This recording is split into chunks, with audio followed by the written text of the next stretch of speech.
Hi everyone, welcome to the barn. So this is where I have the whiteboard, so we're definitely in the barn, so there will be animals in and out and that kind of thing, but hopefully this will work for us. Okay, now this is the third time I have tried to start this lecture and I forgot my calculator and my pens died, and it's just, so let's see if I can get it going here on the third try, okay? So we were talking about probability and we looked at some definitions and some vocab, talked about what probability was all about, but now it's really time to get into the solving some questions. So we're gonna start with what we call the addition rule, okay? But before we just jump right into the addition rule, we do need one more definition to go with it. So that's mutually exclusive. So we say that two events are mutually exclusive if they have no outcomes in common. Okay, so if you have two events and they have nothing in common, they have no overlap, then they are called mutually exclusive. So as an example, let's consider that we're thinking about rolling the die. If our first event was getting an odds on the die, and our second event, F, was getting a 2 or a 6 on the die, these two events would be mutually exclusive, okay? So these would be mutually exclusive. They have no outcomes in common. There's no overlap. There's no odd number that is also a 2 or a 6. Okay, so that's what we're looking at here. And we'll deal more with when it's not mutually exclusive, but mutually exclusive to start us off with. And if we have mutually exclusive, then the addition rule becomes very basic, which is why we call it the basic addition rule. So for the basic addition rule, it says if A and B are mutually exclusive, then the probability of A or B is equal to the probability of A plus the probability of B. So what we get here is that if you're asked to do a probability question that's an or, you want one thing or another. We want A or B. That's basic addition, okay? Or goes with addition, or addition. So let's say that we were rolling our die and we wanted to get the probability of getting an odd or that 2 or 6. Okay. Well, we already decided in the first step over there that these two are mutually exclusive, which means that we can rewrite this as finding the probability of odd plus the probability of 2 or 6. Okay, so you can do the problem as two little problems rather than thinking about it as a big problem. And this one isn't a huge problem, but it will be helpful once we get going a little further. So how many odds are on the die? There are 3 out of the 6. And then over here, there are 2 options, so 2 out of the 6. So that's 5, 6. And we want to put that into decimal form. 5 divided by 6 equals 0.83.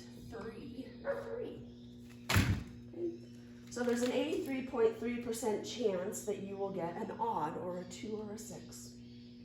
Correct. Okay.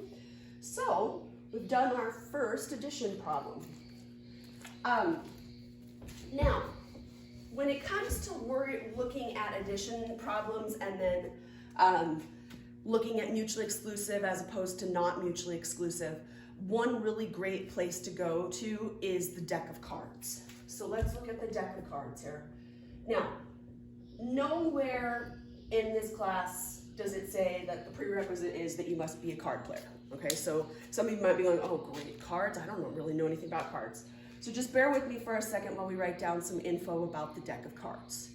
So first off, there are 52 cards. 26 red, 26 black.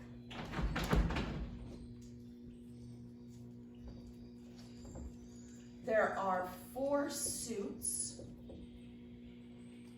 They are hearts, diamonds, spades, and clubs. These two guys are the red ones. These two guys are blacks. Okay, and then the cards go ace, 2, 3, 4, dot, dot, dot, till we get up to 10, and then jack, queen, and king. Okay, and if for our sake, it doesn't matter whether you put the ace at the bottom or the top. It's not a big deal for our class. Okay, so we're not actually playing cards stuff. We're just using the deck of cards.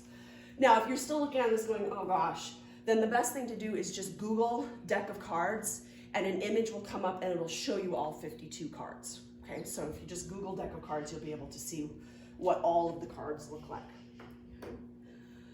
Okay, so let's say that you are playing cards, and we're not going to start with a big game. So it's not like we're going to be dealing cards out of the deck here. We're just going to draw a card from the deck. So draw a single card. I want the probability that that card that you get is a 3 or a face card. Okay, a 3 or a face card. Whatever game you're playing, that's what you want, 3 or a face. So, oh, I guess I should have said, the jack, queen, and king, these are the face cards. Sorry about that. So these are mutually exclusive, aren't they? Okay, there's no 3 that has a face on it. So the 3 and the faces are mutually exclusive, so we can rewrite this as the probability of 3 plus the probability of face. Okay, now when we look at the deck, there are 3s in the deck, and there's 1 3 for each suit, right? So how many 3s are in the deck in total? There are 4 of them. So 4 out of the total 52, plus we want a face card. Now, as we said, these 3 cards are face cards, but they're in each suit, so we actually end up with 12 face cards. So we simply add, and we get 16 out of 52. My trusty calculator, 16 divided by 52. And that will put us at 0.308. Okay, so remember, if it doesn't come out perfect, we always go to that 3rd decimal place, and don't forget to round correctly. So there's a 30.8% chance that you will get a 3 or a face. That's not actually that bad. Okay. All right, what if you wanted, so we'll leave problem here, what if we wanted the probability of getting, oh, let's see, what do we want? We want a diamond or a black card. Okay. A diamond or a black card. So the first thing to ask yourself is about that mutually exclusive. You see the or and you go, are these mutually exclusive? Are there any diamonds that are black? And there aren't. So that means that we can split it up and find the probability of diamonds plus the probability of a black card. All right, so if there are 4 suits and there were 52 cards altogether, how many of those are diamonds then? Okay, so we would get 13 diamonds out of the total 52. And then we said there were 26 black cards. So 26 out of the total 52. Okay, which will give us 39 out of 52, which hopefully will equal 3/4. Woohoo, it does. Okay, so 0.75, okay, or 75%. Now, I knew that because basically we're taking everything, all of these guys, except the heart. So we've got 3/4 of the deck and we're leaving the hearts out. But there's how you would write it out if we were doing it using the addition rule, okay? All right, so we'll come back to the deck of cards in a minute and do some not mutually exclusive examples, but let's go someplace else for a second. So one of the files that I asked, or that I put up on today's lecture was this thing that says empirical probability examples, okay? So let's look at this one. And I want to look actually at the second page. And I apologize for it being a little bit blurry. Maybe that's just what printed out on my computer. But anyway, we're going to look at the second page here with the one that's in blue. So we're going to look at empirical probability. Okay, now, remember that what we were talking about is classical versus empirical probability. And classical probability is the mathematician's probability. And that's what we've been doing so far. Did we actually have to get a deck of cards out and draw cards out of the deck to figure this out? Okay, we didn't. Okay, did we actually throw the dice and see what we got? We didn't. So that's classical, theoretical. We just think about what we know. But again, this is stats class, so we need to be able to do the empirical probability.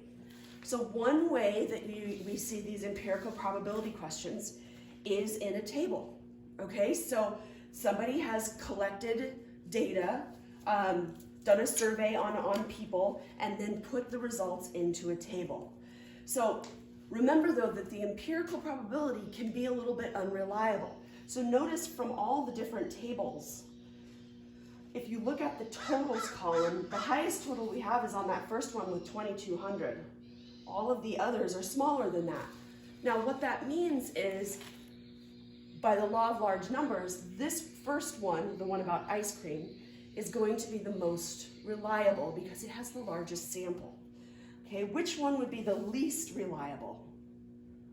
Okay, and that would be the one that says, how do you travel and what is your eye color, right? Because the sample size there, the total number down in this corner is 216. Now the other nice thing about these tables is they all do give you the total column, okay? If you happen to be doing a problem and they don't give you the total column, the first thing I would do is make one more row and one more column and add things up. It'll just make your life that much easier. So if you're not given this last column in this last row, stick it in there yourself, okay? Alrighty, so as I said, we're gonna look at the one on the second page that's in blue that's about soda. And this is your preference of the type of cola you drink versus, or by age. So we've got the different types of Coca-Cola, but cola on the side, and then age groups across the top. Okay, so we'll say using the cola example. Let's say that we were to select a random person. Okay. My question to you is to find the probability that person likes Diet Pepsi or let's go with Coke Zero.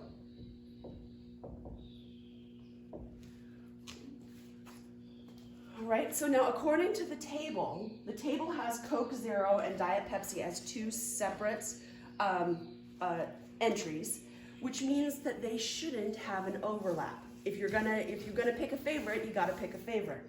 So we've got Coke Zero and Diet Pepsi, and this is an OR problem. They're mutually exclusive, which means that we can just look at the probability of Diet Pepsi plus the probability of Coke Zero.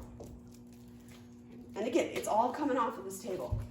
So now when we look at Diet Pepsi, I've asked you nothing about the age of the person, right? Nothing about age going on here, which means that we're interested in everybody that likes Diet Pepsi. So we're gonna go all the way across to the one that says net, or total, okay? And I've got 20. So we're gonna say 20 out of the total 800 people. Those are the Diet Pepsi people. And then the Coke Zero, we're gonna go all the way over again, and I've got 143 out of 800. And we've got a simple addition problem again. Now, if you wanna plug this into your calculator just the way it is right here, go for it, okay, that's fine. If you do the addition first, since it's not too hard to do, and then plug that in your calculator, it really does not matter to me how you do it, okay? I absolutely do not care. But one way or the other, let's see.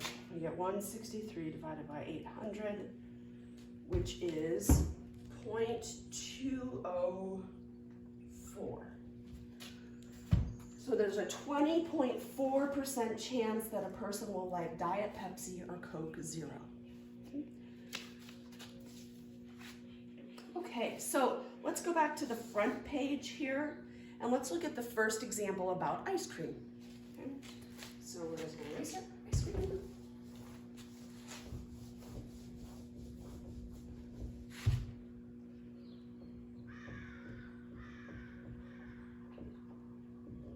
And again, we're going to select a random person.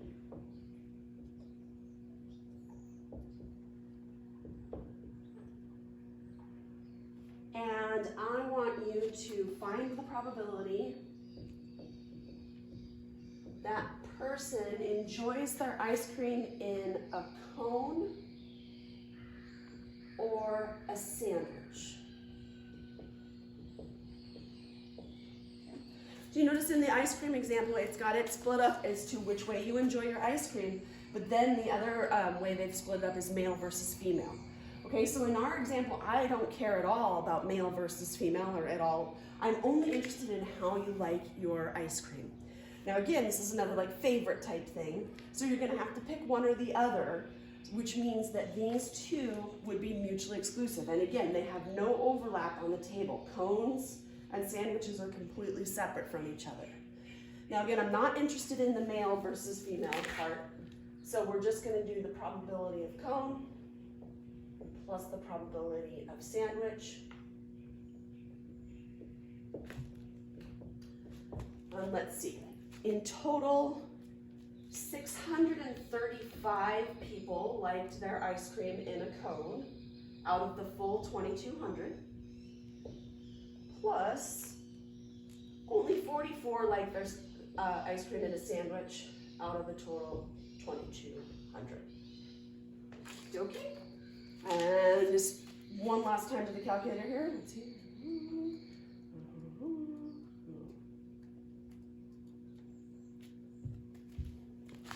I got 0.309. So 30.9% of people prefer their ice cream in a cone or a sandwich. All right, so we get the idea? Okay, now, since we're sticking here, or since we're here with the empirical probability, let's just kind of continue on, and I'm gonna ask you another question. So we'll stick with the ice cream example, and this time I'm going to ask you to, okay, so again, we're gonna select a random person.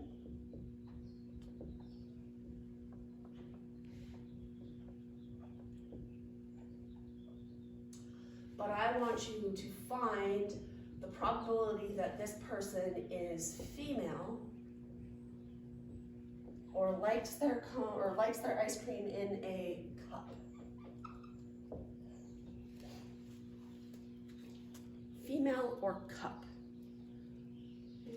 Now, when you go to start this problem, what's the problem?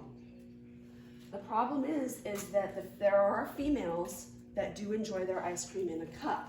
So what we've got going on here is we're using a row and a column, and there happens to be an overlap, okay? So female or cup, these are not mutually exclusive, okay? And if they're not mutually exclusive, that means the basic addition rule is out. Okay, we cannot use the basic addition rule.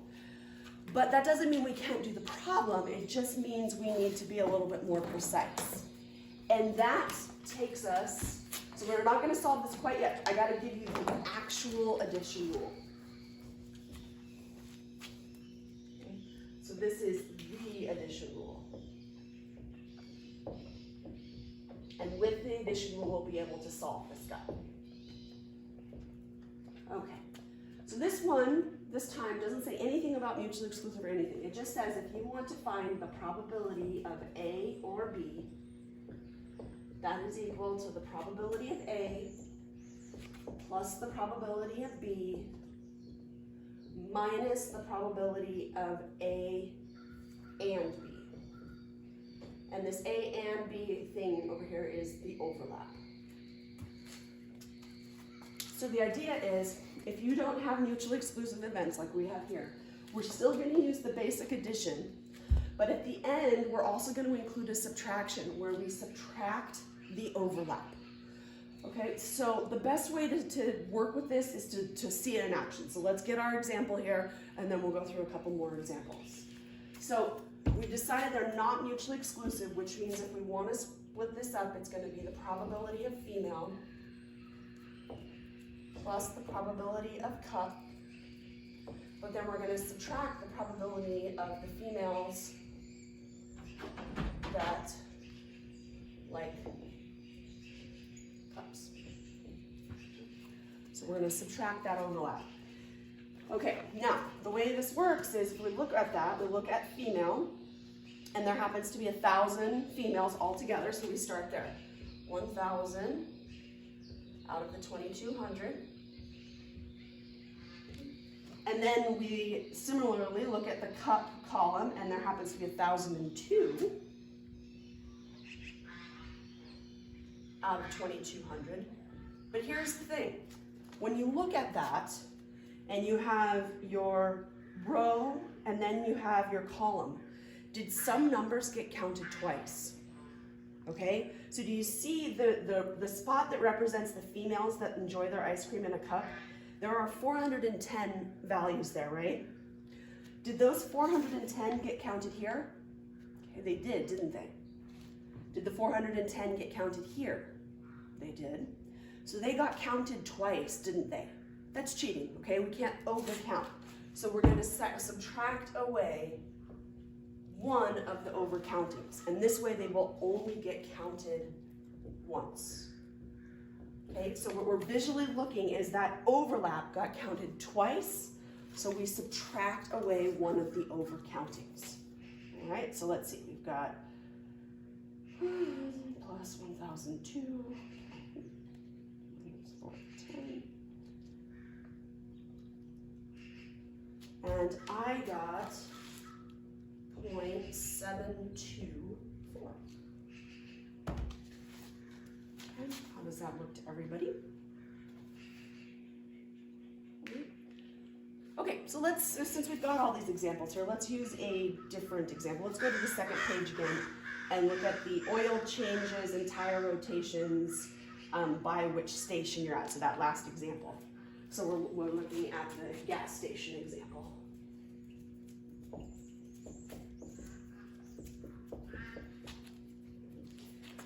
So again, we're going to select, I guess this time we're selecting a random car.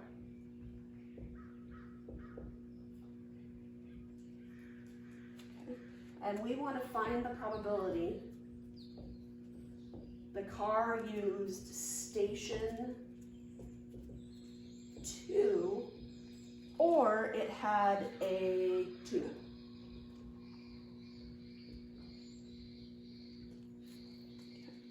So apparently we've got 3 gas stations and they each do oil changes, tire rotations, and tune-ups. Okay, so I want to find the probability that your car either used station number 2 or it had a tune-up. So again, as you look at that, station number 2 and tune-ups, there is an overlap, isn't there? They are not mutually exclusive because station number 2 does do tune-ups, which means if we're going to rewrite this, it's going to be station number 2, or probability of station number 2 plus the probability of a tune-up minus the probability of the station number 2 tune-ups. So remember what I was saying about the nice thing about this probability notation is that you can tell me exactly what you found in the notation so that you don't have to write this out in a whole sentence, but this basically tells me everything that you're calculating here in probability notation, okay, which is really nice. Okay, so we're going to look for all the cars that went to station number 2, which looks like 111. And now remember, we're using this example, so don't get divided by the wrong number. This example had 600, so we'll divide by 600. Plus, how many cars had tune-ups? 185 cars had tune-ups out of the 600. But how many cars had tune-ups at station number 2? Okay, and from what I see, the overlap is 40, right? So those 40 cars got counted in this number. They also got counted in this number, but that's too many times. So we're going to subtract away one of the overcountings to make sure that we've got the right probability. Okay, so let's see what we got this time.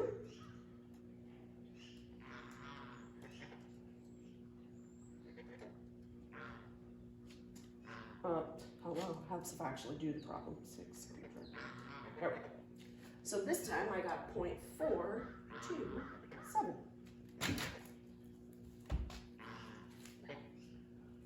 We got the idea with this?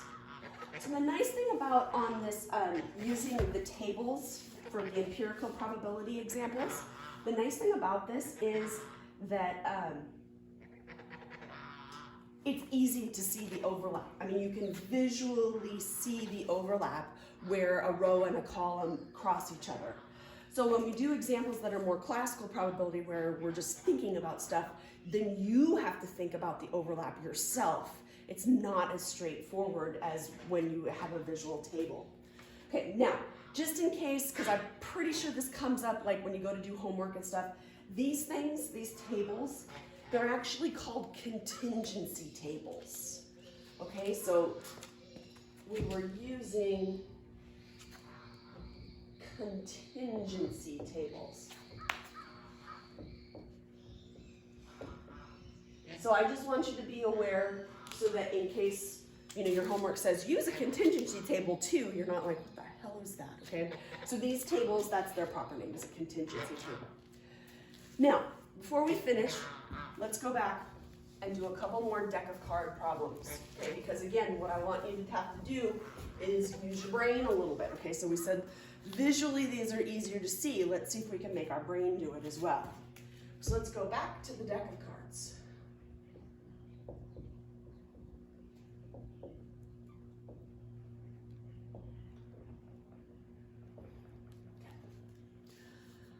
We're going to draw one card, okay? We're not getting carried away or anything, so just draw a card. And this time we want to find the probability that you got a queen or a club. So again, if you're good with cards and you can visualize this in your mind, some of you actually might want to, again, look at a visual of the deck of cards, okay? So whatever way you're looking at it here, the queens or the clubs, are they mutually exclusive? Okay? And they are not, are they? Because is there a queen that is also a club? There is, right? The queen of clubs. So not mutually